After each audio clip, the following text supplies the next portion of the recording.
कन्हैया की हार्दिक इच्छा है कि मैं ब्रज में ही रहूं, लेकिन यहाँ मैंने वचन दिया है सबको कि धर्म संस्थापनार्थाय संभवामि युगे युगे। असुरों की समस्त असुरों के समूह के द्वारा यह पूरी धरा त्रसित है, दुखित है, और इन धरा के भार का हरण करने के लिए मेरा अवतार हुआ है। देवविंद कहते हैं कि गोविंद अगर गोकुल में रह गए, ब्रज में रह गए, तो फिर इनका वचन का क्या होगा। नारद जी के कहने पर आज कन्हैया न चाहते हुए भी ब्रज को छोड़कर मथुरा की ओर मैया से झूठ बोल दिया, मैया परस्वः आगमिष्यामि, परसों आ जाऊंगा मैया, आज जाऊंगा, कल मेला देखूंगा और परसों वापस आ जाऊंगा। अक्रूर जी ने जब मैया यशोदा को सारी बातें बताई, मैया आपने सुना प्रसंग को, मैया तो बेहोश होकर गिर पड़ी। और ठाकुर जब रतंग पानी होकर चले, रथ की जो गड़गड़ाहट, रथ के पहिए की जो गड़गड़ाहट थे, उससे मैया यशोदा को होश आया। ब्रजवासियों ने जगाया, मैया कन्हैया जा रहे हैं, और मैया रोते हुए कन्हैया को रोकती हैं, लाला एक बार रुक जा, राजा एक बार रुक जा। कन्हैया चलते हुए रथ से कूद पड़े और अपनी व्यथा को बताया है, लाला। और माँ ने कहा, कन्हैया ने कहा, मैया इतनी भी आकुल क्यों हो, मैं बस आज जा रहा हूँ, कल मेला देखूंगा, परसों आ जाऊंगा। मैया ने कहा, लाला मुझे पता चला कि तुमने गोपियों से झूठ बोला, मुझे पता चला तूने समस्त सखाओं से झूठ बोला, लेकिन आज मुझसे झूठ बोल रहे हो लाला। मैं जान गई राजा, तू मेरो लाला नहीं है, तू तो देवकी को लाला है। मुझे अक्रूर जी ने सारी बातें बता दी, और देवकी मैया, मैया यशोदा देवकी मैया के बारे में कहती है कि लाला तू जाकर देवकी से सब बात बताइयो लाला, लेकिन देवकी से ये मत कहियो मैंने तेरे कान पकड़े, लाला मैंने तुझे छड़ी दिखाई, लाला मैंने तुझे डांटा, लाला मैंने तेरे हाथ पकड़े। और भावावेश में आकर मैया यशोदा रुदन कर रही है। और आखिरी विनती मेरी लाला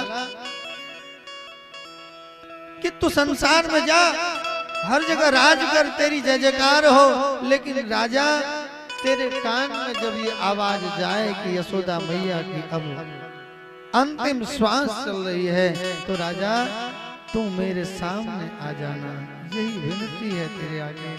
और बंधुओं कन्हैया रोने लगे, मैया मैं कहीं नहीं जाऊंगा तुम्हें छोड़कर, मैं इसी ब्रज में बस जाऊंगा, छोड़ दूंगा, मैं ये ब्रह्म की पदवी छोड़ दूंगा, मैं तो केवल तेरे लाला बनकर तेरे वात्सल्य में ही समा कर रह जाऊंगा। मैया ने कहा, ना अब मैं तुझे रोकवे वाली नहीं, क्योंकि एक पुत्र के वियोग का कितना दुख होता है, कितना कष्ट होता है, ये मैं भली भांति जान गई, एक पल में, एक क्षण में जान गई। सोचो तुम्हारी मैया देवकी को तो 6 पुत्रों का वियोग हुआ, उसकी कैसी दशा होगी। और कन्हैया को विदा किया। कन्हैया गए, भोजराज कंस के धनुष मकशाला में गए, उस धनुष को तोड़ा, धोबी से कपड़े लिए, आगे सुदामा नाम के मालाकार माली थे, माली के पास जाकर माला पहना, कुब्जा से जाकर चंदन लगवाया। ऐसे आगे बढ़ते बढ़ते कन्हैया का सामना कुबलया पीड़ नाम के हाथी से हुआ।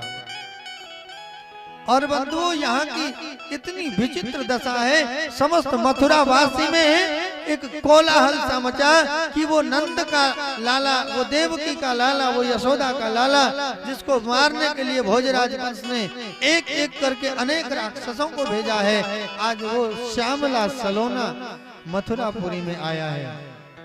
और जिनको जिनको सूचना मिली, जैसे अयोध्यानाथ जब हमारे राघव सरकार मिथिला गए थे और उन मिथिलानियों को सूचना मिली तो जैसे वो मिथिलानियां व्याकुल विह्वलता से भागी रामचंद्र के दर्शन के लिए, उसी प्रकार से समस्त मथुरापुर की जो ब्रजांगनाएं, मथुरापुर की जो स्त्रियां थीं, वहां के ग्वाल बाल बच्चे थे, सब ने अपनी अट्टारियों पर भागते हुए जहां जिनको जैसे अवसर मिला दर्शन के लिए लालायित होकर भागे।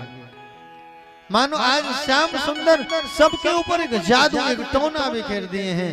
मथुरावासी व्याकुल हो गए हैं। इधर गोरे वर्ण के हमारे दाऊ जी और इधर श्याम वर्ण के कन्हैया, इनकी ये अद्भुत जोड़ी समस्त मथुरावासी पर मानो साक्षात नीलम और हीरा, जो धातु हम पत्थर पहनते हैं अंगूठी, वो नीलम और हीरा के समान शोभायमान हो रहे हैं। कवि का भाव है वो मथुरापुर वासियों को मानो कन्हैया ने, गोविंद ने एक टोना लगा दिया, जादू लगा दिया। सबका लगाए दियो टोना, अरे सबका लगाए दियो टोना, किशोर गोर सांवरो सलोना। सबका लगाए दियो टोना, किशोर गोर सांवरो सलोना। सबका लगाए दियो टोना, किशोर गोर सांवरो सलोना।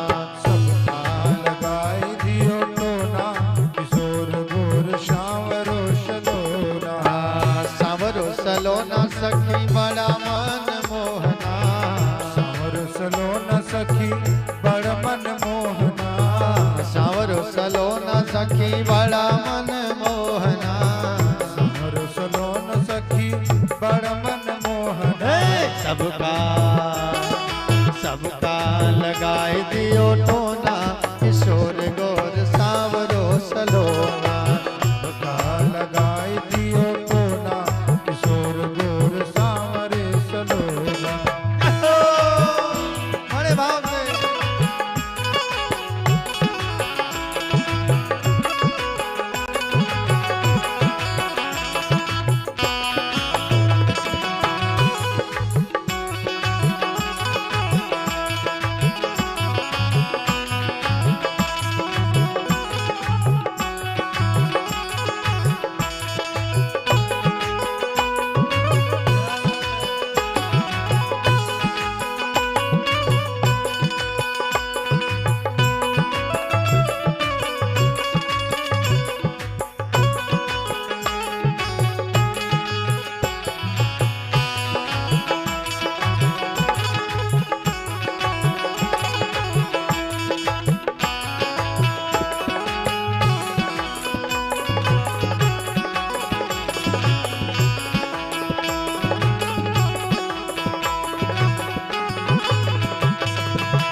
श्याम सुंदर को डगरिया में देखा। श्याम सुंदर को डगरिया में देखा। श्याम सुंदर को डगरिया में देखा। श्याम सुंदर को डगरिया में देखा। नगरिया में देखा, नगरिया में देखा। नगरिया में देखा, नगरिया में देखा। डगरिया में देखा, नगरिया में देखा। नगरिया में देखा, नगरिया में देखा। और कौन था साथ में? साथ साथ दाऊ सलोना, साथ साथ दाऊ सलोना, किशोर गौर सांवरो सलोना।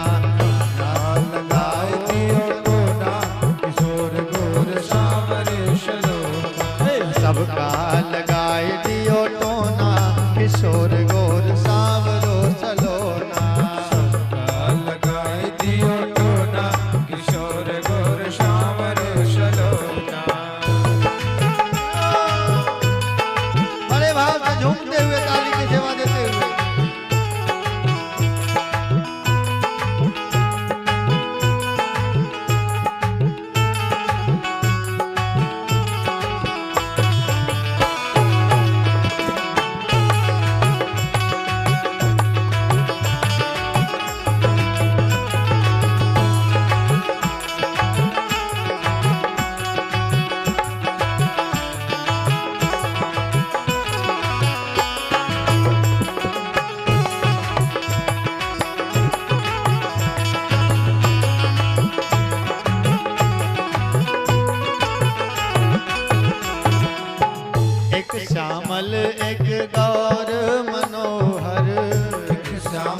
एक गौर मनोहर, एक श्यामल एक गौर मनोहर, एक श्यामल एक गौर मनोहर, गौर मनोहर हाँ गौर मनोहर, गौर मनोहर हाँ गौर मनोहर।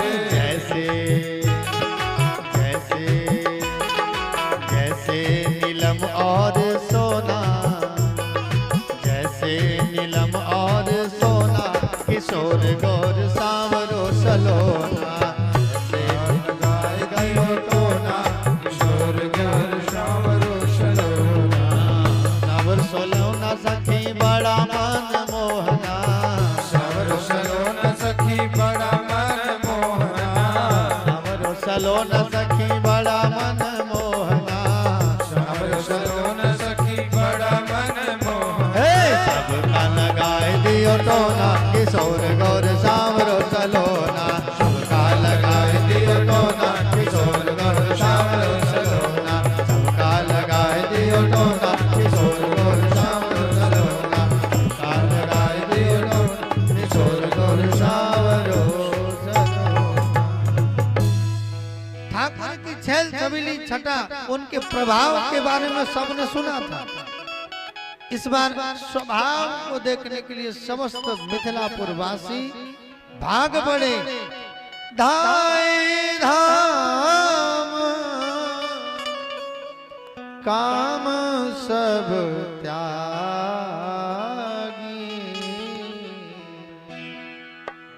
पूरा समस्त मिथिलापुर वासी अपने घर के काम काज छोड़कर जैसे मन हो रंग निधि लूटन लागी, जैसे किसी दरिद्र के सामने धन की वर्षा कर दी जाए और धन को लूटने के लिए जैसे दरिद्र भागता है, ऐसे भगवान की आभा प्रभा शोभा को देखने के लिए समस्त मिथिलापुरवासी भागी, मथुरापुरवासी। और भगवान सबको नवनिहाल करते करते दर्शन देते देते भोजराज कंस के मुख्य सभा की ओर जब बढ़ रहे थे तो मुख्य द्वार पर एक कुबलया नाम की हाथी को मदमस्त शराब पिलाकर खड़ा कर दिया था कंस ने कि आए जैसे ही हमला करवा देना पहले यही। और आया जैसे ही हाथी ने हमला किया, भगवान ने यूं जोर से सूंड पकड़ के यूं दमादम घुमाई, हाथी का गोविंदाय नमो नमः। आगे मुस्तिक जितने भी पहलवान थे सब पहलवानों को वहां से 1 2 3 किया, रफू चक्कर किया। देखते देखते भगवान भोजराज कंस के उस सभागार में पहुंच जाते हैं जहां बड़े बड़े पहलवान और सभी पहलवान बड़े बड़े पहलवान सबने सब प्रकार से दर्शन दिया। भागवताकार कहते हैं कि मल्लानाम असनिरीणाम नरवरः स्त्रीणाम स्मरो मूर्तिनाम गोपानाम स्वजनो शताम क्षितिभुजा शास्ता स्वपितरो शिशु। जो वहां के पहलवान थे उन पहलवानों को बड़े खतरनाक बड़े बड़े पहलवानों के भी पहलवान के समान भगवान ने दर्शन दिया। स्त्रीणाम स्मरो मूर्तिमान, साक्षात स्त्रियों ने कामदेव से अधिक सुंदर शोभायमान प्रभु को का दर्शन किया। और गोपा नाम स्वजनों, जितने ग्वाल बाल थे उनको अपने स्वजन के समान दर्शन दिए। जो युवान थे उनको लगा कि अपने मित्र हैं, अपने भाई हैं, अपने सखा हैं। जो थोड़े उससे ऊंचे अवस्था के थे लगा कि वो हमारे भतीजे हैं, बेटे हैं। जो उनसे और ऊंचे अवस्था के थे उनको लगा कि हमारे नाती पोता हैं। इस भाव से भगवान का दर्शन किया और भगवान ने भी उनको ऐसे दर्शन दिया। लेकिन कंस ने कैसा दर्शन किया? मृत्युर्भोजपति विराट विदुषा तत्वं परं योगिना वृष्णिनां परदेवतेति विदितो रंगं गत सांग्रजः। भोजराज कंस को साक्षात काल के समान, मृत्यु के समान दर्शन दिए और जितने भी योगी थे उन योगियों को परम तत्व के रूप में भगवान का दर्शन हुआ। मतलब सीधे सीधे बाबा तुलसीदास जी की भाषा में कहा जाए, जाकी रही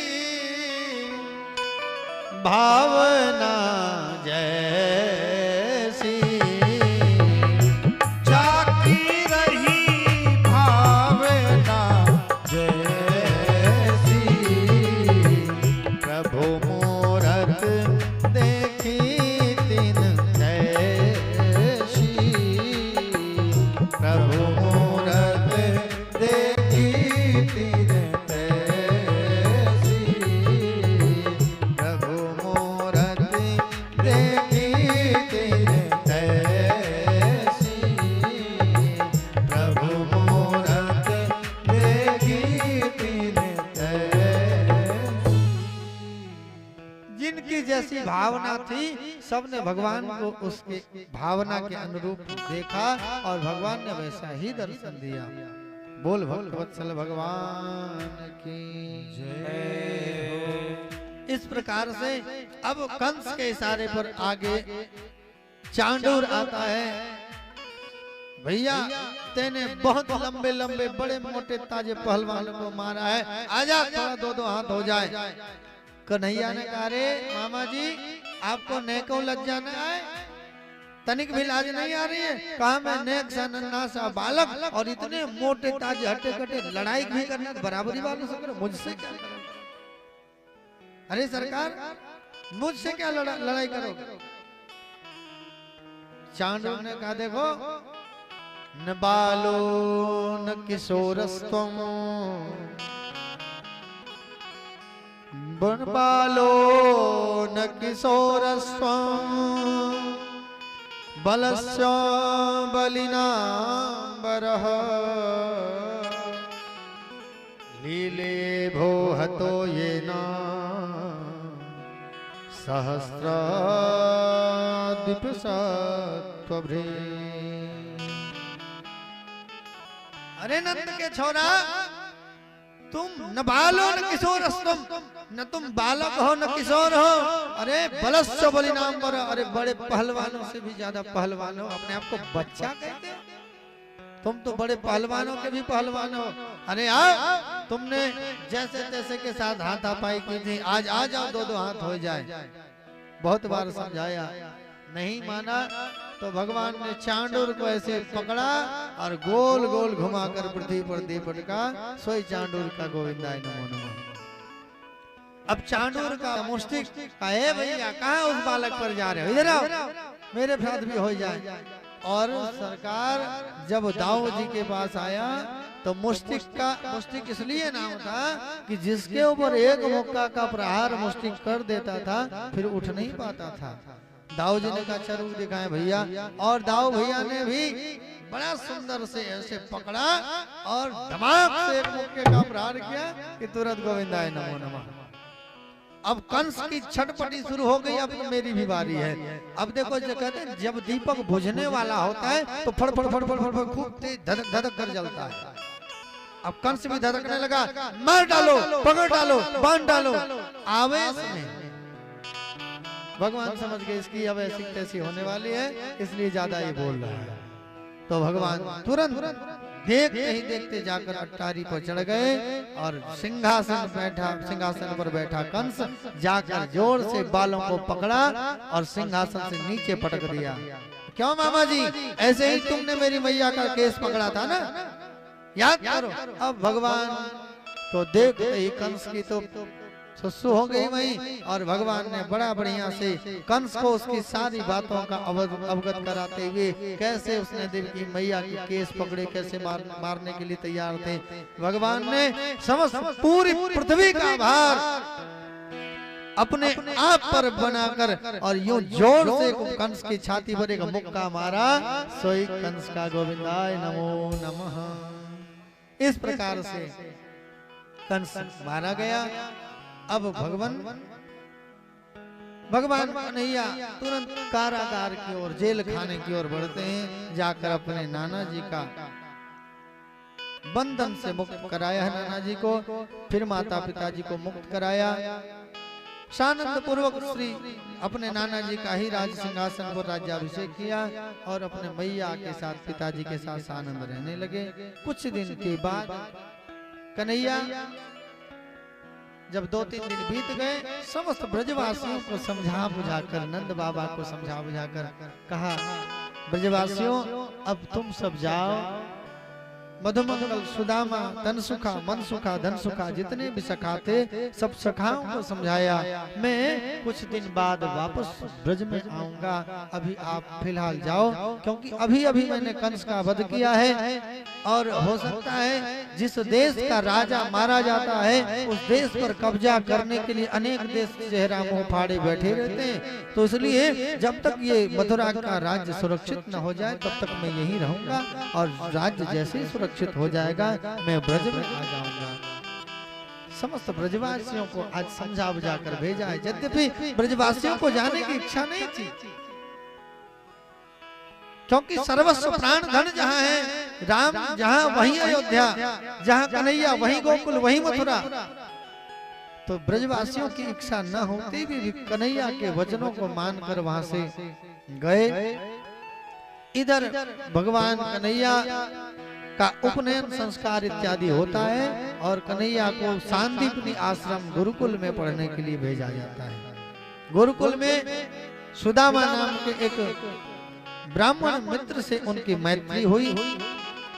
64 दिन में 64 कलाओं से परिपूर्ण हुए भगवान सांदीपनी महाराज। विद्या निधि कहूँ विद्या दीन्ही, जो समस्त विद्या के निधि हैं, खजाने हैं, उनको विद्या प्रदान किया और भगवान सरकार वहां आए। ऐसे क्रम में जरासंध इत्यादि का वध होता है।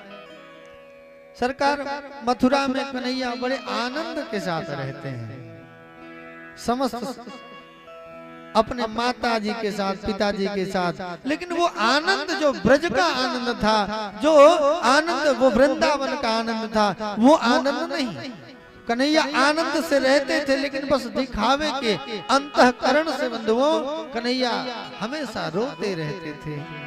मैया यशोदा की जब याद आती, उन ब्रजवासियों की याद आती, राधा रानी की याद आती, उन ब्रज बामाओं की, ब्रज गोपियों की याद आती, तो कन्हैया देखने के लिए बस ऊपर ऊपर से प्रसन्न रहते, लेकिन अंतःकरण से कन्हैया बहुत दुखी रहते।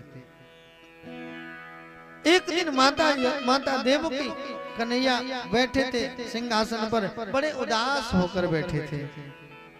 बंधुओं, माता देवकी को लगा मेरो कन्हैया बहुत उदास लग रहे हैं, तो कन्हैया अधिक प्रसन्न। जब मैया यशोदा देखती थी कि कन्हैया उदास है तो तुरंत माखन और रोटी लाकर कन्हैया को देती थी, तो कन्हैया बड़े प्रसन्न हो जाते थे। तो किसी से सुन रखा था मैया देवकी ने, और सुंदर से थाल सजाकर माखन रोटी मिश्री ले जाकर कन्हैया के आगे रख दिया। माताओं, जो ही कन्हैया ने वो माखन रोटी की थाल देखी, कन्हैया जोर जोर से चीत्कार खाकर रोने लगे। आज मैया यशोदा की याद आ गई। मैया मैया मैया कह के विह्वल होकर कन्हैया रोने लगे। माता देवकी को लगा राम राम, मैंने ऐसा क्या कर दिया कि कन्हैया इतने दुखी हो गए। कन्हैया कुछ सूझ नहीं रहा है, क्या करें क्या नहीं करें। मैया देवकी बड़ी घबरा गई और भागते हुए जाकर वसुदेव जी से कहा कि पता नहीं लाला को क्या हो गया, बहुत ज्यादा रो रहा है। वसुदेव जी ने कहा इसका परम प्रिय मित्र है, इसका उद्धव, शायद माता पिता से कभी बालक कुछ बात छुपाए, अपने मित्र से वो सारी बातों को कहता है। और बंधुओं, अभी अभी हमारी और दीपक की कुछ चर्चा हो रही थी वहां पे। हम सबके जीवन में कोई ऐसा व्यक्ति होना चाहिए जिसके पास खुलकर अपने दिल की बात कह सके, चाहे वो कोई हो, क्योंकि हर व्यक्ति हर किसी से अपने दिल की बात नहीं कह सकता। तो अपने जीवन में कोई ऐसा व्यक्ति होना चाहिए जिससे व्यक्ति अपने दिल की बात निसंकोच कह सके, अपने दिल की जो भड़ास है, अपने दिल की जो मिठास है, अपने दिल की जो कड़वाहट है, अपने दिल की जो खटास है, वो सारी चीजों को एकदम ठीक ठाक सबको किसी को जो है कह सके, ऐसा कोई होना चाहिए। मैया देवकी ने वसुदेव जी को जब कहा, वसुदेव जी नहीं गए वहां, कहा उद्धव कृष्ण के मित्र हैं, उद्धव जी को भेजो, शायद उद्धव से कन्हैया कुछ कहेगा। और जब उद्धव जी गए तो कन्हैया ब्रज की ओर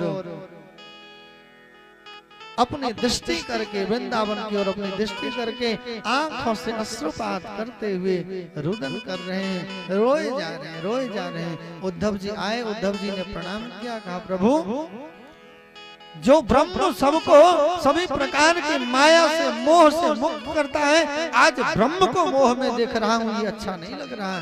सरकार ये क्या बात है, आप किसके मोह में रुदन कर रहे हैं, क्या बात है? क्योंकि उद्धव बृहस्पति के शिष्य हैं, वृष्णिवंशियों के महामंत्री हैं, बड़े ज्ञानी हैं। अपनी वेदांत की भाषा का प्रयोग करना प्रारंभ किया।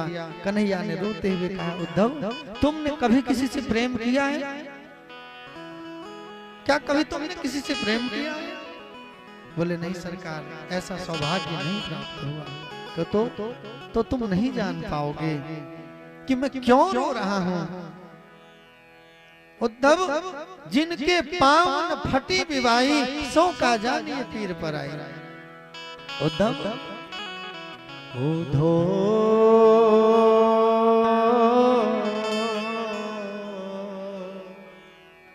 मोहे ब्रज बिसरत नाही, उधो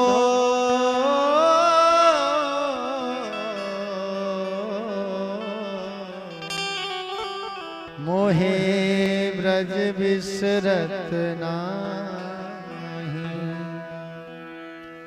हंस सुता को सुंदर कलरव और कुंजन की छाही, मोहे ब्रज बिसरत नाही। उधो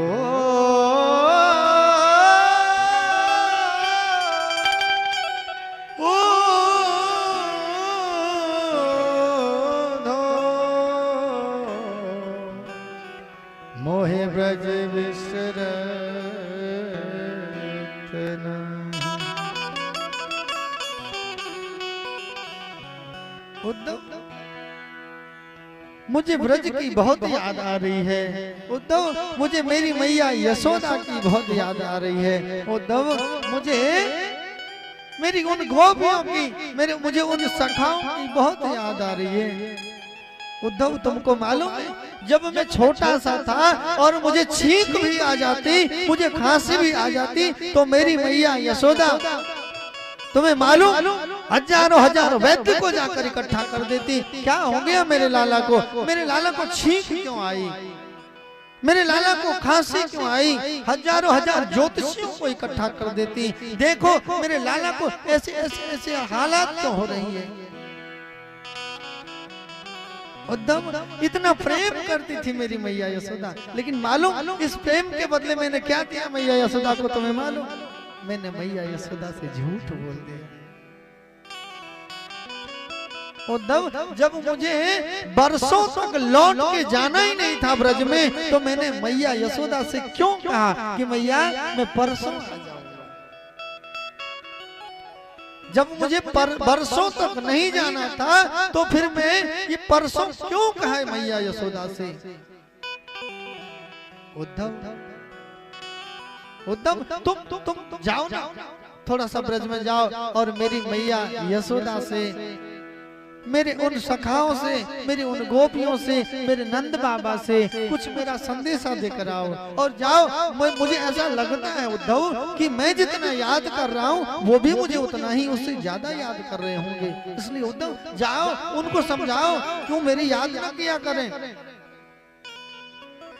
उद्धव और कन्हैया रोते हुए कहते हैं, उधो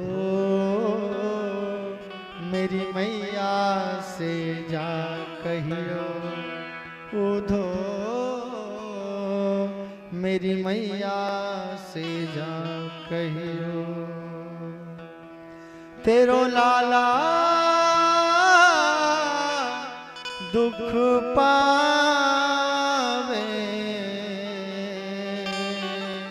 मेरी मैया से जा कहियो, उधो मेरी मैया से जा कहियो, को न मुख धोवे ताते जल, को न मुख धोवे ताते जल, अचरा पोछन को धो, मेरी मैया से जा कहियो, माखन रोटी नाम न जाने,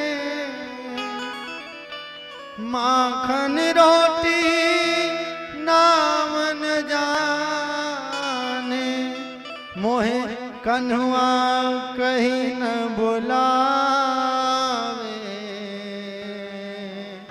मोरी मैया से जा कहियो, उधो मेरी मैया से जा कहियो।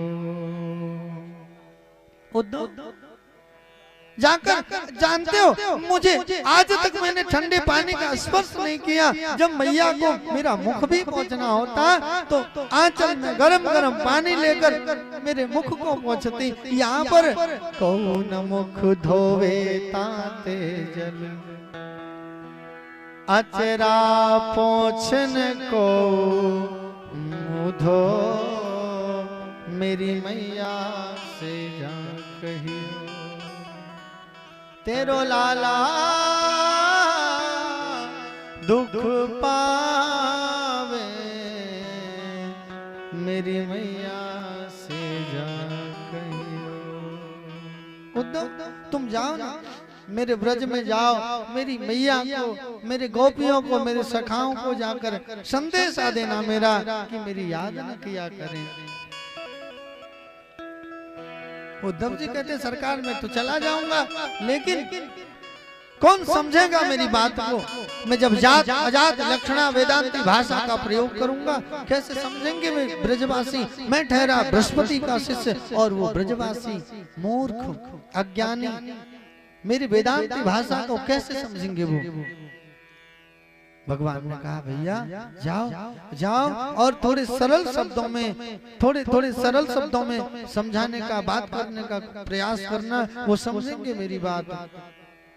और बंधुओं उद्धव जी जाने के लिए तैयार हो गए। ये तो यहाँ ब्रज की, ये कन्हैया की हालात है, लेकिन ब्रजवासियों की बात जो है, पूरे ब्रजवासी, समस्त ब्रजवासी जिस दिन से कन्हैया इस ब्रज को छोड़ कर गए हैं, इस कन्हैया जब ब्रज को छोड़ कर गए हैं, उस दिन से समस्त ब्रजवासियों का एक ऐसा भाव हो गया है। पूरे ब्रजवासी इतने विह्वलता से, जिस मार्ग से हमारे कन्हैया गोकुल से, वृंदावन से मथुरा गए हैं, उस मार्ग पर जाकर टकटकी लगाकर बैठ जाते। पूरे नंद भवन की 9 लाख गैया, समस्त गोपियां, समस्त ग्वाल बाल, यहाँ तक कि वो छोटे छोटे बछड़े, उन समस्त जितने भी ब्रजवासी थे, समस्त ब्रजवासियों की हालात हो गई है। पूरे पूरे पूरे दिन भर इंतजार करते, और जब पूरे दिन भर इंतजार के बाद शाम को कन्हैया नहीं आते, तो आकर मैया यशोदा से भगवान के सखा कहते, मैया तेरो कन्हैया आज नए आयो। मैया ये तो आज है, आज तो है, कल भर इंतजार कर लो, परसों आ जाएगा। पूरे ब्रजवासी परसों परसों कही श्याम गए और बीत गए कितने बरसों परसों ना घटी परसों ना बढ़ी और बीत गए कितने बरसों और बीत गए कितने परसों। भगवान के सखा मधुमंगल श्रीदामा तोष सुबल तन सुखा मन सुखा धन सुखा ब्रज के उन वीथी से जिस मार्ग से कन्हैया गए थे उस मार्ग में जाकर बैठ जाते और टकटकी लगाकर निहारते रहते उस रास्ते को। कन्हैया आए रहे होएगो, कन्हैया आए रहे होएगो, लाला आए रहे होएगो, गोविंद आए रहे होएगो। और जब सुबह से शाम हो जाती प्रतीक्षा करते करते जब सूर्यास्त हो जाता समस्त गैया ग्वाल बाल लौट कर घर चले जाते तो मधुमंगल आदि सखा रोकर कन्हैया के घर आकर मैया यशोदा से मैया तेरो ढाला आज भी ना आयो। बड़ा निष्ठुर है, बड़ा दुष्ट हो गया है। जब से मथुरा गया है हम सबको ऐसे त्याग कर गया है जैसे किसी कोई भंवरा इस फूल का रस चुगकर दूसरे फूल में भाग जाता, उसी तरह हम सबका परित्याग करके चला गया। मैया बड़ो निष्ठुर है तेरो कन्हैया, लेकिन मैया चिंता मत करो, ये तो आज ही है, कल होएगा फिर परसों, और कल होएगा कल भर इंतजार करो फिर परसों आए जाएगा तेरो कन्हैया। पूरी विह्वलता से मधुमंगल श्रीदामा जितने भी बाल ग्वाल सखा हैं इसी विह्वलता में रहते बंधुओं। लेकिन आज की प्रतीक्षा में एक शुभागमन का संदेश प्रतीत होता है। ब्रज और मथुरा के मार्ग से एक मथुरा की ओर से एक रथ आता दिख पड़ रहा है। समस्त शाखाओं में एक उत्साह वर्धन होना शुरू हुआ। समस्त ग्वाल बाल जोर जोर से देखो कन्हैया आए रहे हैं, गोविंद आए रहे हैं, कन्हैया आए रहे हैं, गोविंद आए रहे हैं, चिल्लाना प्रारंभ किया। सबरे ग्वाल बाल जितने सखा थे भागे उस रथ की ओर, सब रथ की ओर भागे। लेकिन भगवान के जितने सखा थे उन सखाओं में से सबसे प्यारा सखा भगवान का था मधुमंगल। वो मधुमंगल नहीं गया कि नहीं मैं नहीं जाऊंगा, उस दुष्ट से मैं नहीं मिलूंगा, बहुत बहुत बहुत बदमाश है, बहुत दुष्ट है, हम सबको ऐसे इतने वर्षों तक छोड़कर चला गया और आज आ रहा है, मैं तो बिल्कुल नहीं जाऊंगा, उससे बात तक नहीं करूंगा, उससे मैंने कट्टी कर ली, बिल्कुल एकदम रूठ गया कन्हैया से। एक सखा ने कहा सुनो, रूठ बाद में जाना, इतने वर्षों बाद कन्हैया आ रहा है, थोड़ा हृदय से लगाकर प्रेम तो कर लो। और जैसे ये बात आई मन में, कन्हैया के जो सखा थे जो भाग रहे थे आगे आगे, उन सबको पीछे कर दिया। मधुमंगल भागते हुए आगे बढ़ा। एक ने कहा जाओ, तेने तो कहा था कन्हैया से रूठ जाऊंगा, रोते हुए कहा रूठना मनाना तो बाद में होता रहेगा, इतने दिनों बाद इतने वर्षों बाद कन्हैया आए रहे, एक बार हृदय से लगाकर प्रेम तो कर लो। और गोविंद के आने की खुशी में समस्त ग्वाल बाल ऐसे रथ की ओर भागे। रथ भी पास आया, रथ का जैसे ही पर्दा हटा उधर से उद्धव जी दिखे। कहा भाई जी जय श्री कृष्ण। हाँ भाई जय श्री कृष्ण। हट जा मेरे लाला आएगो, हट जा भैया, हट जा आए दो, लाला आओ, कन्हैया आओ। व्याकुलता से सब सखा। उद्धव जी ने कहा सुनो, मैं कृष्ण का मित्र उद्धव, कृष्ण आए नहीं, आप सबकी बड़ी याद करते हैं कृष्ण, आप सबको बड़ा प्रेम करते हैं कृष्ण, इसलिए उन्होंने आपका हाल चाल लेने के लिए, आप कुछ संदेशा देने के लिए मुझे भेजा है। मधुमंगल रोता हुआ बोला भारे कन्हैया, परसों की कह के गया और बरसों बाद जब याद आई तो तुम खुद नहीं आया, मित्र को भेज दिया। बड़ा दुष्ट हो, बहुत कठोर है तेरा हृदय, बहुत कठोर है कन्हैया। बोले हाँ भाई, बहुत बहुत हम कुशल से हैं, जाके कह देना कन्हैया से, बहुत ठीक है। अब बताओ और क्या सेवा करूं तुम्हारी। बोले नंद रानी का भवन का मार्ग बता दो, नंद रानी का भवन कहाँ है ये बता दो। कहा भैया जब से गोविंद ब्रज को छोड़कर गए हैं तब से नंद रानी के भवन का मार्ग बड़ा आसान हो गया। कहे बता दो। बोले ये देखो, ये जो नाला बहता हुआ दिख रहा है ना। बोले हाँ।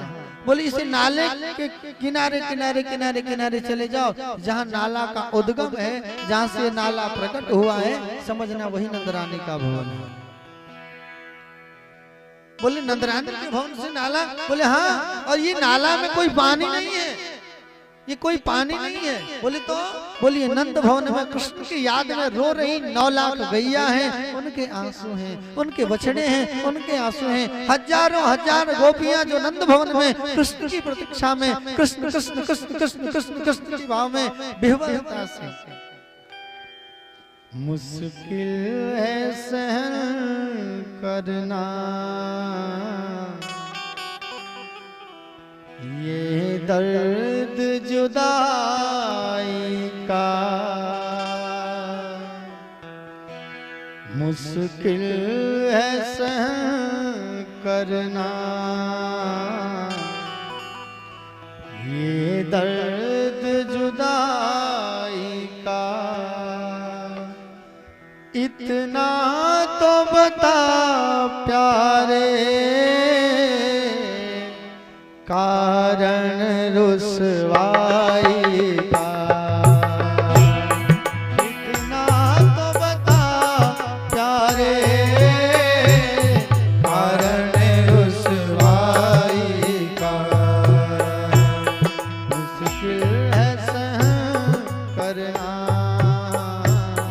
मुश्किल है सहन करना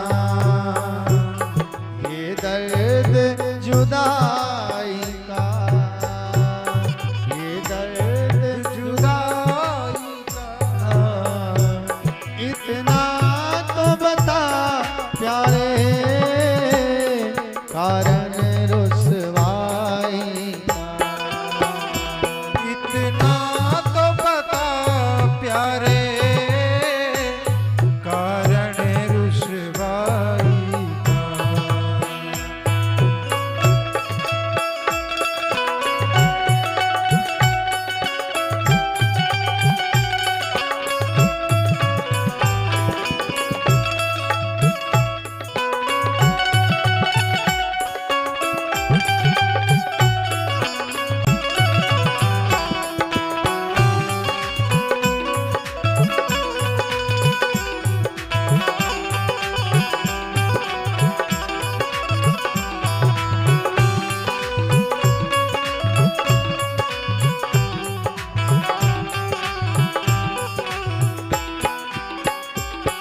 झूठे तेरे वादे पे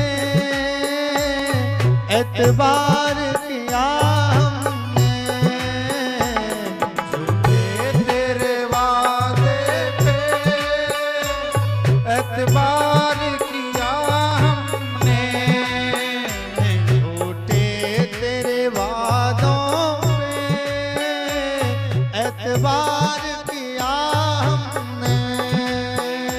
झूठे तेरे वादों पे एतबार किया हमने।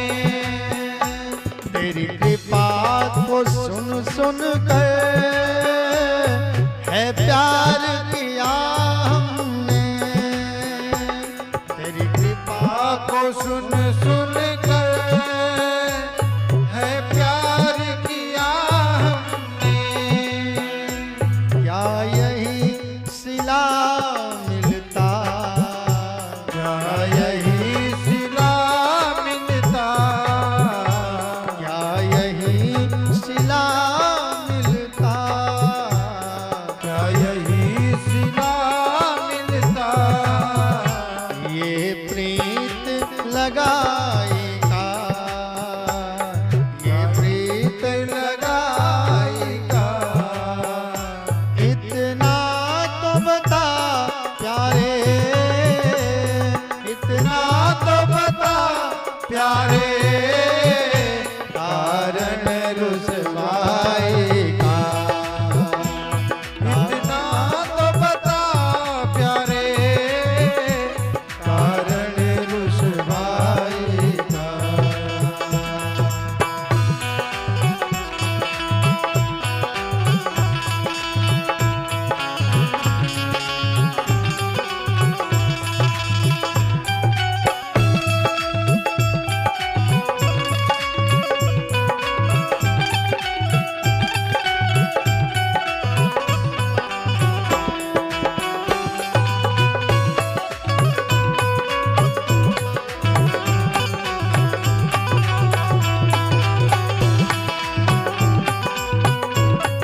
हमारे अंदर इतना अवगुण भरा था, तो फिर आपने क्यों अपनाया?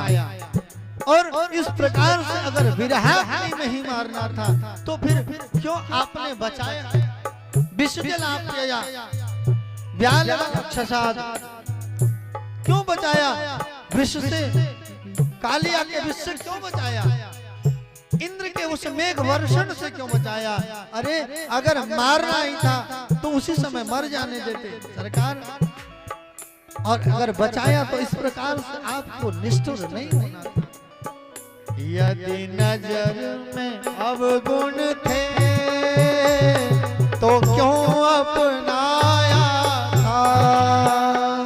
यदि नजर में अवगुण थे तो क्यों अपनाया था? जो प्रीत न निभ सकती पहले न बताया था। जो प्रीत न निभ सकती पहले न बताया था। मौका तो दिया होता, मौका तो दिया होता, मौका तो दिया होता, मौका तो दिया होता। मेरे मीत सफाई का, मेरे मीत सफाई का, इतना तो बता प्यारे कारण रुसवाई का। इतना तो बता प्यारे कारण रुसवाई का। इतना तो बता प्यारे कारण रुसवाई का। मुश्किल है सहन करना, मुश्किल है सहन करना, ये दर्द जुदाई का, ये दर्द जुदाई का। इतना तो बता प्यारे कारण रुसवाई का। इतना तो बता प्यारे कारण रुसवाई का। इतना तो बता प्यारे कारण रुसवाई का। कारण रुसवाई का, कारण रुसवाई का। देखे बिनु कान्हा जब मन नहीं माना, देखे बिनु कान्हा जब मन नहीं माना। इन आँखों से हमने ब्रह्म पहचाना। कृष्ण चरणों में मन को लगाना, इन गोपियों का ताना ये उल्हाना। तेरे दर्शन का बहाना, तेरे दर्शन का बहाना, तेरे दर्शन का बहाना। मुश्किल है सहन करना। हे गोविंद, जब आपको मारना ही था ये विराग्नि से तो फिर बचाया। जिन गोपियों को एक पल आँख झपकने मात्र का विरह असह्य हो जाता है, गोविंद एक पलक झपकने मात्र का विरह सहन नहीं कर पाती गोपियां। वो गोविंद आज परसों के बरसों तक चला गया है। सोचो किस प्रकार से रह रही होंगी गोपियां।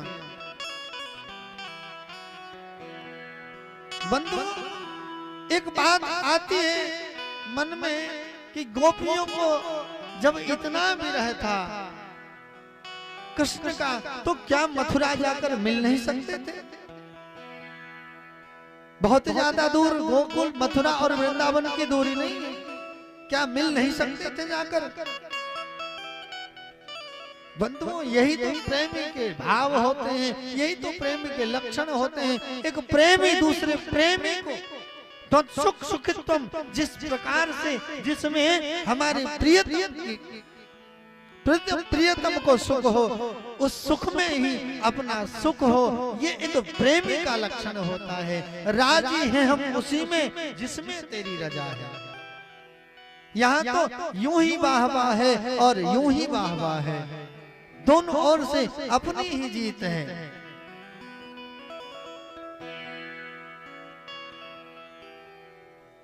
गोपियां क्या नहीं मिल पाती? लेकिन नहीं, जिसमें अपने प्रियतम को सुख है। मेरे दूर रहकर अगर प्रियतम सुखी हैं, प्रसन्न हैं, तो मैं जाकर उनको दुख क्यों दूं?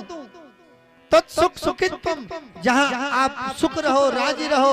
और एक प्रेमी का और क्या, प्रेमी की आकांक्षा इच्छा क्या है? जहां मेरे प्रियतम सुखी रहें, जिस प्रकार से सुखी रहें, हर प्रेमी एक प्रियतम के लिए यही तो चाहता है, जिसमें अपने प्रेमी को सुख मिले, यही तो कामना करते हैं। और गोविंद, अगर आपको हमसे दूर रहकर आनंद हो रहा है, सुख हो रहा है, तो राजी हैं, हम सह लेंगे आपका विरह, हम रह लेंगे आपके बिना, चाहे मैं मरूं या जीऊं, इससे कोई मतलब नहीं। हम आपके सुख के लिए अपने प्राण को भी दाव लगाने पर तैयार हैं। बस राजी हैं हम उसी में जिसमें तेरी रजा है। सरकार, आप जिसमें प्रसन्न रहो। समस्त ब्रजांगनाएं, समस्त गोपियां, ग्वाल बाल ऐसे विरहाकुल होकर रुदन कर रहे हैं कृष्ण के विरह में। उद्धव जी तो चक्कर खा गए, बाप रे, मैं कहां आ गया। जिन गोपियों को, जिन ग्वाल बालों को मैं मूर्ख मानता था, वो इतने बड़े साधक निकले। और बंधुओं, जैसे उद्धव जी ने ब्रज भूमि पर अपने चरण रखे, मानो एक शरीर में झंकार, एक करंट सा दौड़ गया। ब्रज भूमि में का संस्पर्श पाते ही उद्धव जी उस पानी के किनारे किनारे मधुमंगल, श्रीदामा, तोष, सुबल आदि सखाओं के साथ पहुंचे। मैया यशोदा, नंद रानी पहुंची। यहाँ आंखों से दिखना बंद हो गया है, इतना रुदन किया है मैया ने, इतना रोई है मैया यशोदा, आंखों से दिखाई पड़ना बंद हो गया, कानों से सुनाई पड़ना बंद हो गया। बहुत जोर से जब बोला जाता है तो मैया यशोदा के कान में आवाज जाती है। उद्धव जी को समझाया सखाओं ने, भैया उद्धव थोड़ा तेज बोलना, मैया सुन नहीं पाती। जब से गोविंद गए हैं, गोविंद के विरह में इतने रुदन कर रही हैं, उनके नेत्र की ज्योति चली गई, कान से श्रवण शक्ति चली गई। और उद्धव जी जाकर मैया यशोदा को प्रणाम करते, माँ प्रणाम, मैं उद्धव, माँ मैं कृष्ण का मित्र, माँ उद्धव हूँ माँ। यशोदा मैंने, धीरे धीरे बोल, धीरे। बहुत जतन के बाद अभी मैंने कन्हैया को पलने में सुनाया है। कितना कभी रूठ जाए, कभी माखन मांगे, कभी मिश्री मांगे, कभी माखन रोटी मांगे, कभी चंदा मांगे, कभी बहू मांगे। इसकी जिद, इतनी जिद, लंबी चौड़ी जिद, बहुत जतन करने के बाद अभी अभी पलने में सुलाया है कन्हैया को। थोड़ा धीरे बोल, तेरे इस आवाज से कन्हैया जग जाएगा। मैया यशोदा को स्मृति नहीं है, कन्हैया को गए बरसों बीत गए, लेकिन आज भी मैया यशोदा मानते हैं कि गोविंद यही है। मधुमंगल ने कहा, माँ मैया कन्हैया यही है, अभी अभी पलने में सुलाई हो? बोले हाँ पलने में सुलाई हो। बोले मैया चलो दर्शन करा दो कन्हैया का, चलो चलो चलो दर्शन कराती हूँ। और हाथ पकड़ के जो लेकर गई हैं नंद रानी लाला के भवन में, तो पलना सूना पड़ा है। पलना सूना पड़ा है और सूने पलने को देखकर मैया के हृदय मानो प्राण पखेरु फिर से उड़ गए, आंखों से आंसू आना शुरू हो गया। अरे अरे मधुमंगल, मैं तो भूल ही गई कि लाला या ब्रज को छोड़कर मथुरा चलो गए हो। मैया को लग रहा है कि अभी अभी कन्हैया यहाँ से कहीं खेलने गया है, इतना प्रेम करती है मैया यशोदा। उद्धव जी के तो शरीर अबाक हो गए, राम राम मैं कहाँ आ गया। नंद रानी से भेंट, कुशल क्षेम हुआ, नंद बाबा से भेंट हुआ और नंद बाबा ने भगवान के वो काली कमली जो उद्धव जी को देकर कन्हैया ने भेजा था, उस काली कमली को जैसे ही देखा तो तुरंत गोविंद की याद आ गई। नंद बाबा ने वो काली कमली खींच ली उद्धव के शरीर से और हृदय से लगाकर जब से कन्हैया गए हैं चैन से सो नहीं पाए नंदराय जी। आज उस काली कमली को लेकर हृदय से जैसे लगाया मानो कन्हैया ही साथ में है और कन्हैया को याद करते करते नंद बाबा सो गए। किसी ने कहा सोने दो। जब से नंद बाबा कन्हैया के विरह से जब से कन्हैया ब्रज छोड़ कर गया है तब से नंद बाबा जी भर के सोए नहीं। सोने दो, आराम करने लगे। राधा रानी से मुलाकात करने गए, गोपियों से मुलाकात करने गए। जब पहुंचे वहां समस्त गोपियों ने संकेत दिया राधा रानी को कि उद्धव आए हैं मथुरा से मिलने के लिए। गोपियों का भाव है अनेक अनेक भाव। पहले तो मिलने से इनकार और जब मिले तो भगवान ने गोपियों को कुछ समझाना प्रारंभ किया। गोपियों ने ऐसे ऐसे अकाट्य प्रमाण बताए कृष्ण के वहां होने का। उद्धव जी तो स्तब्ध रह गए, उद्धव की बकार बंद हो गई। उद्धव का जो ज्ञान था वो ज्ञान पूरे कागज जैसे पड़ा रह गया। एक पत्रिका लिखी है राधा रानी ने, वो पत्रिका को उद्धव जी को दिया है कि ये आप हमारे गोविंद प्राण धन को दे देना। एक साधक ने लिखा है, मन की व्यथा मन की भावना बता रही हैं गोपियां कि जहिया से चली गई ले छोड़ी के ब्रज के, जहिया से चली गई ले छोड़ी के ब्रज के, हर जियल भइल दुश्वार हो जाए उधो ले जा तू पतिया, जाए उधो ले जा तू पतिया, कहिया तू जाके घनश्याम से उधो, कहिया तू जाके घनश्याम। जहिया से चली गई ब्रज के तू छोड़ के, जहिया से चली गई ले छोड़ी के ब्रज के, जियल भइल दुश्वार हो जाए उठो ले जा तू पतिया, जाए उठो ले जा तू पतिया, कहिया तू जाके घनश्याम से उठो, कहिया तू जाके घनश्याम से।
सिलोर बहे धड़के लछतिया कोहकार के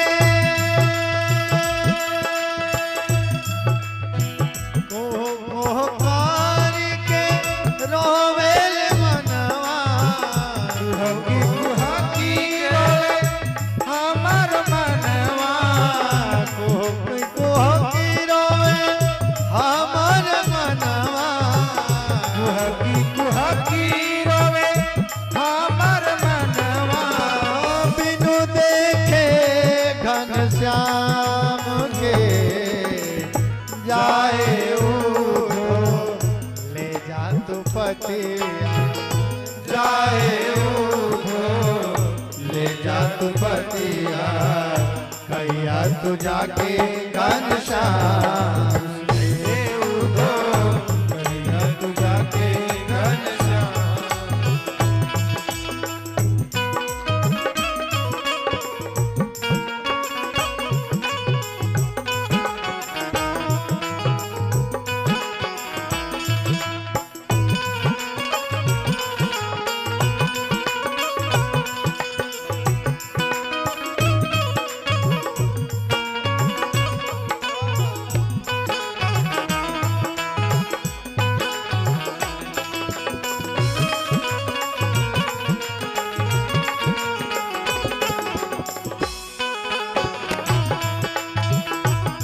हरि बोल।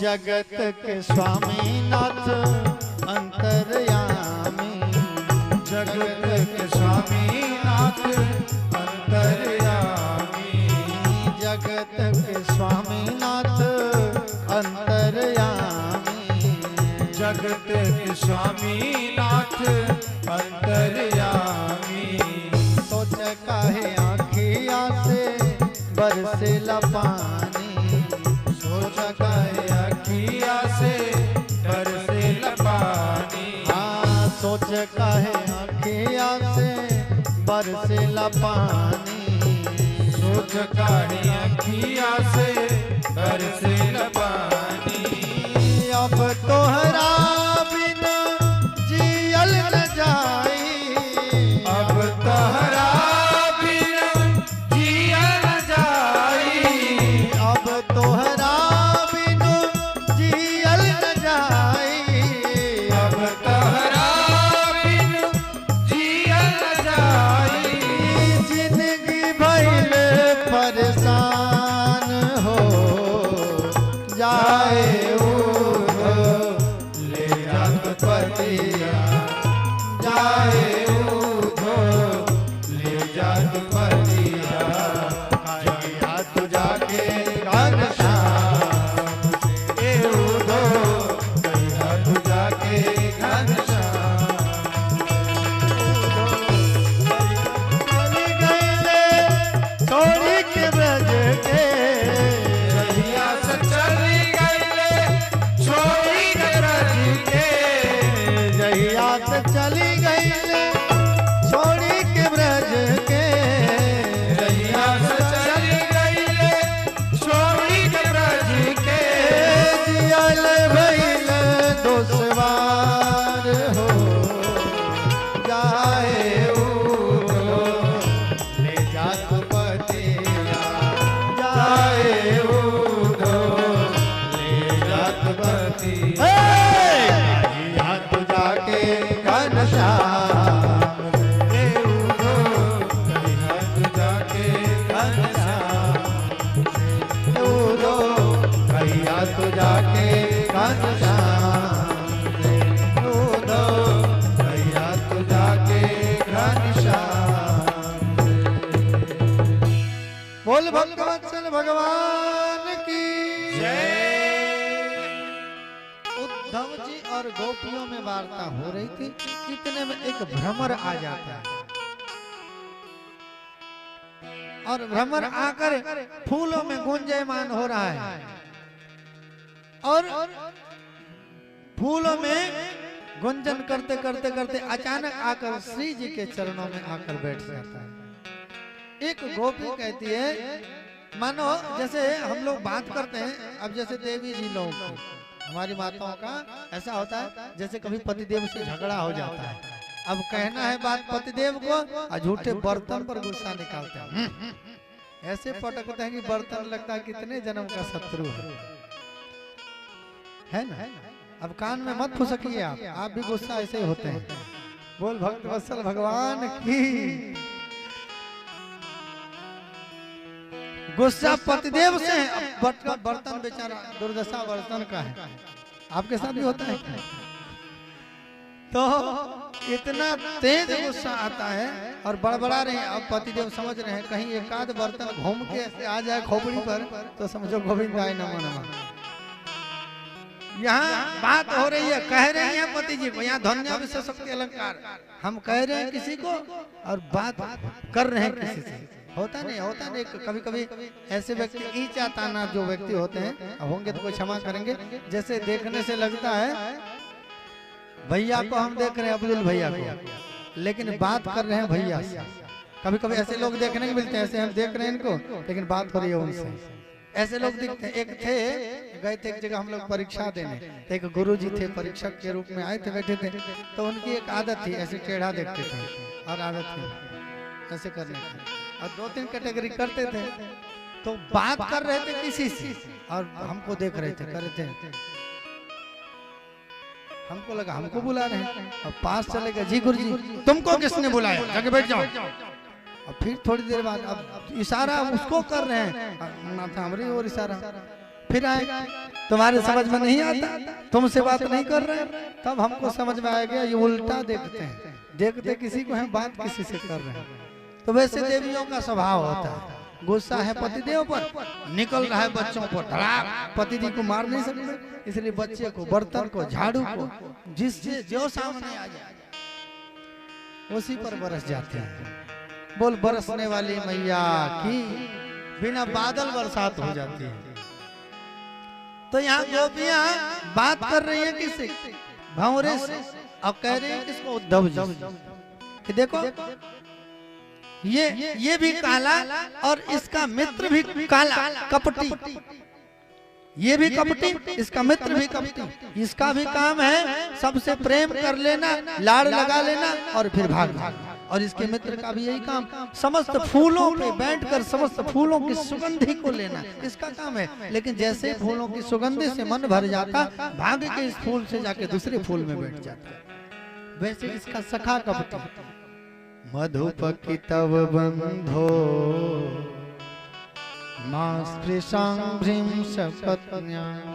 अरे दुष्ट, अरे कपटी के मित्र, भंवरे, मेरे पैरों को छूने का प्रयास मत करना।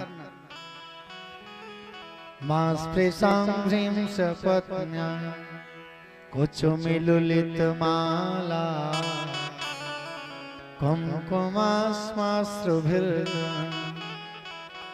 हे मधु, मैं जानती हूँ कि तू कपटी और तेरा मित्र भी कपटी, और वो इस जन्म का नहीं, वो जन्म जन्मांतर का कपटी है। वो बोले कैसे, बोले क्या बिगाड़ा था राजा बाली ने, बाली ने क्या बिगाड़ा था, छुप कर मृगयोरिव कपिंद्रम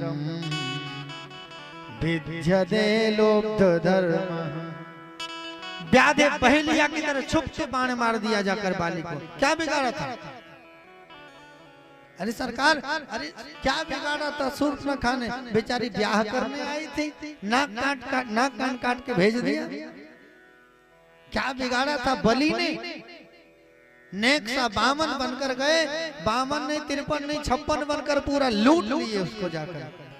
जन्म जन्मांतर तक का कपटी, चला जा, मेरे पैरों को छूने का प्रयास मत करना, चला जा। इतने में भंवरा उड़कर जाने लगता है। तुरंत गोपियां बुलाती हैं, अरे भंवरे लौट जा, मत जा, मत जा।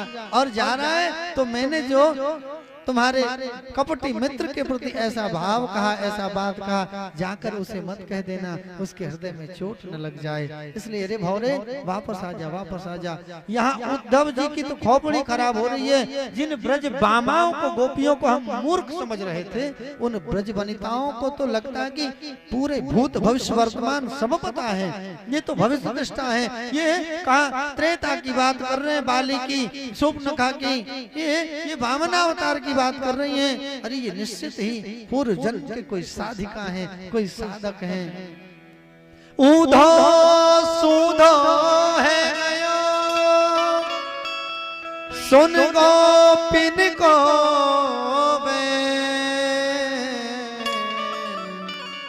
अरे ज्ञान प्रेम बजाई, ज्ञान बजाई डुम डुमी, प्रेम बजायो ढोल।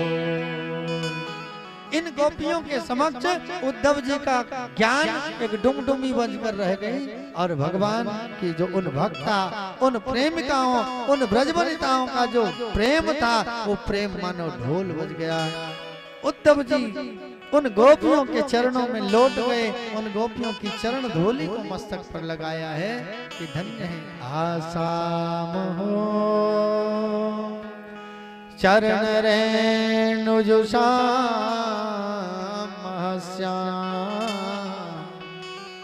वृंदावने किमपि गुलमलतो सधीना। सरकार धन्य है ये ब्रज, धन्य है इन ब्रज की वामाएं, और धन्य हो गया मैं इन ब्रज वनिताओं के चरण धूलि पाकर। और ब्रज वनिताओं के चरण धूलि लेकर भगवान से प्रार्थना करने लगे उद्धव कि अगर मेरा कभी दोबारा जन्म हो तो इसी ब्रज में हो, मानुष के रूप में अगर हो जाए तो ब्रज रसखान का भाव आता है, मानुष हो तो वही रसखान, बसो नित नंद के गांव मझारन। सरकार अगर मनुष्य बने तो नंद गांव के मनुष्य बने, अगर जो पशु हो तो बसेरो करो, चरो मिली नंद के धेनु मजारन, पाहन हो तो वही गिर को धरियो कर छत्र पुरंदर धारण, जो खग हो तो बसेरो करो मिल कालिंदी कूल कदम की डारण। अगर पक्षी बनो तो उस कालिंदी यमुना के तीर पर, यमुना के कदम के तीर पर, कदम वृक्ष पर बसने वाला पक्षी बनो। जहाँ नंद नंदन यशोदानंदन वेणुनाद करेंगे गौचारण के समय, मैं भगवान को निहारता रहूंगा। अगर पक्षी बनाना, पशु बनाना हो तो नंद गांव के ही गैया बनाना। भगवान गैया गौचारण करते हमको चराने जाएंगे और हम निहारते रहेंगे, निहारते रहेंगे, निहारते रहेंगे। पर्वत अगर बनाना हो, कंकड़ पत्थर, तो इन ब्रजवीथियों के बना देना। पहाड़ पत्थर बनाना तो इन गोवर्धन नाथ गिरिराज जी की तलहटी के बनाना, जहाँ सरकार अपने हाथों से हमें धारण करेंगे। ये भाव मन में जागृत किया और 2 घड़ी 2 मिनट 2 सेकंड के लिए जो नहीं आना चाहते थे उद्धव, वो आज 6 महीने बाद लौट कर गए कन्हैया के पास। ये है ब्रज का प्रेम। और उद्धव जाकर कन्हैया से इतनी खरी खोटी सुनाते हैं कि आप बड़े निष्ठुर हो, तनिक भी विचार नहीं करते कैसे रहते हैं वो आपके बिना। और आज जो उद्धव की दशा देखी कन्हैया ने, जो ज्ञानाभिमानी उद्धव था आज वो प्रेमी उद्धव के रूप में मिला। भगवान कहे उद्धव बस मैं यही तो चाहता था। ज्ञान के साथ जब तक जीवन में प्रेम नहीं आ जाए, जब तक करुणा नहीं आ जाए, वात्सल्य नहीं आ जाए, तो वो ज्ञान किसी मोल का नहीं होता। इसलिए उद्धव अब तुम वास्तव में ज्ञानी। जो प्रेम गली में आया नहीं वो